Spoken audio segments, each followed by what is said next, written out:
We have got a comedian who is the co-host with a guy called David Parsons of the Red Mic on Friday nights.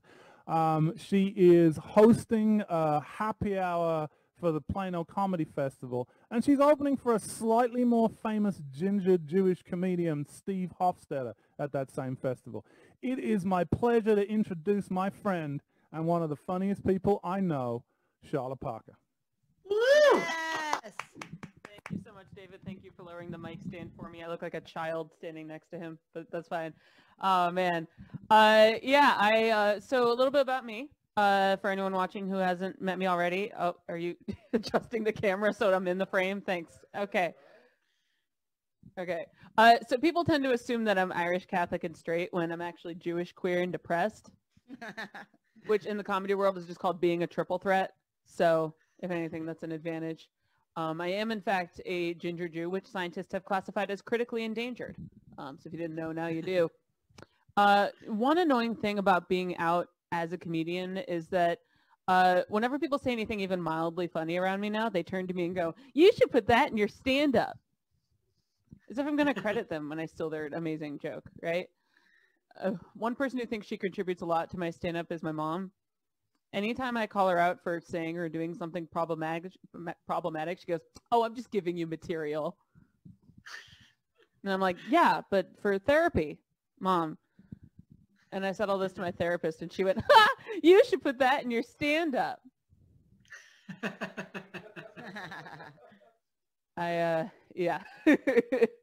I'm going to circle back to the whole depression thing for a second because I like to keep things light and fun.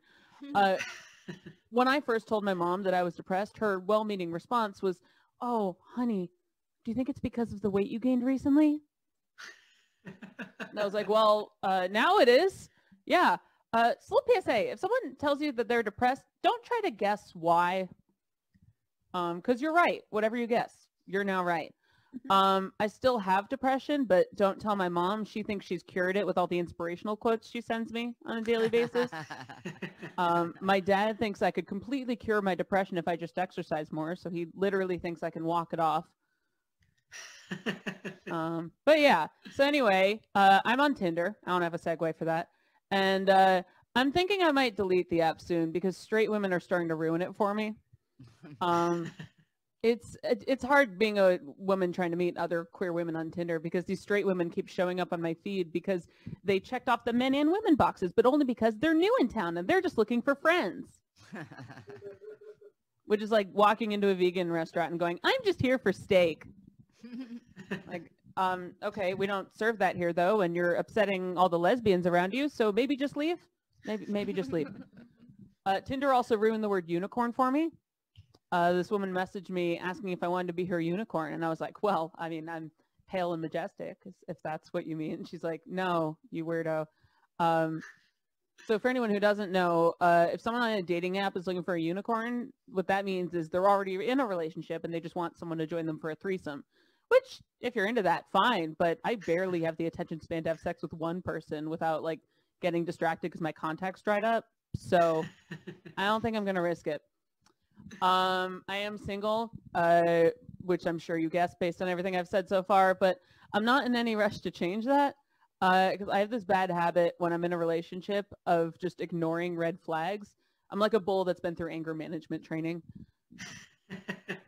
Like, this one dude I dated would get legitimately mad if I farted in front of him. And I was so in love and stupid that I held in my farts for 2 years for this guy while we were dating. And then the day we broke up, I just became like a human Hindenburg. Like, no one was safe. It's great for me, terrible for everyone here in Dallas. Another person I dated hated the sound of people chewing. This was like his big pet peeve. To the point where if I was eating while at his apartment, he would insist that I go to another room until I was done. And what made that extra weird, so this dude was black. Still is, actually. I don't think that's changed. And I'm obviously not. So every mealtime, it was like his apartment was transformed into a 50s diner, but not in like the decor or in terms of like the outfits, just in terms of the problematic seating arrangement. It was not good. Another person I dated tried to get me into knife play, which for anyone who doesn't know is when people use knives during sex. And not like to juggle or anything fun like that. That'd actually be kind of cool. But on each other. And he tried to convince me that this would be a fun thing that definitely wouldn't end up in the emergency room. And I'm like, you want to take the thing that people do when they're depressed and do that during sex? He's like, yeah, but to each other. I'm like, that's not better. It's actually not reassuring at all. And he goes, babe, don't worry. We'll be careful. And if women had $1 for every time a man said to them, don't worry, we'll be careful, the pay gap would be closed. Let's be real. Quality in the workplace would be solved. It'd be great. Oh, here's something else I don't have a segue for. I have a new nickname for my vagina now during the quarantine. It's one positive thing that's come out of this. I call it the wild beaver. Not because it's been any more active during the quarantine, but because it's become overgrown and feral. Like, by the time this whole quarantine is over, my vagina is going to look like Robin Williams at the beginning of Jumanji. You know, he's running out of the jungle, and he's like, what year is it? Like, that'll be my vagina. It's going to talk, too, and wear spectacles. So anyway, I work with little kids. I teach acting classes to 5 to 7-year-olds, which is super fun because they have no filter whatsoever. We were going over the rules once at the beginning of class, and we get to rule number 3. Keep your hands and feet to yourself. So I turn to the kids. I say, what does that mean? Immediately, this 5-year-old girl raises her hand, and she goes, no kicking people in the vagina. Like, well, yeah, I mean, I thought that went without saying, but yeah, don't do that. But then I realized, she kind of has a point. So I've added vaginal addendums or vagendums to all of our class roles. There's a no shouting in the vagina. That's rude. No chewing gum in the vagina, because that's gross. If you do have a snack in the vagina, though, make sure you clean up all your crumbs. Cough or sneeze in your elbow, not your vagina. Very important, kids. If you have something to say, raise your hand in the vagina, but start with 1 or 2 fingers. And last but not least, sharing the vagina is caring. I was doing arts and crafts with these kids one time, and as I'm bending over to look at this kid's artwork, I hear a girl behind me go, hey, Miss Charlotte, look, the turkey is a hooker. So I turn around, and I see that she has found this plastic cooked turkey prop from one of our Christmas shows on the shelf, and she's just hanging her necklace on the leg of it like it's a hook. She goes, see? It's a hooker. So, like a good teacher, I explained that the proper term is escort.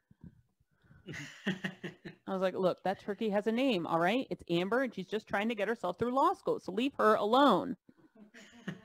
Also, give her any singles if you have any. I'll end on this before we bring all our comics out for about, so this will be my last thing. One of my 5-year-old students during a pre-quarantine class came up to me, poked me in the stomach, and said, is that a baby? And my first thought was, no, it's a 26-year-old with feelings. I thought, this is a teachable moment. I should talk to her. So took a deep breath, knelt down so I was on her level. And I said, listen, bitch, this actually was a baby, but you just poked a hole right through it. So not anymore. Thanks, kid. Oh, no, don't cry. You saved me a trip to the pharmacy. It's okay. Thought I'd end on a lighthearted abortion joke for everybody. All right. Thank you guys so much.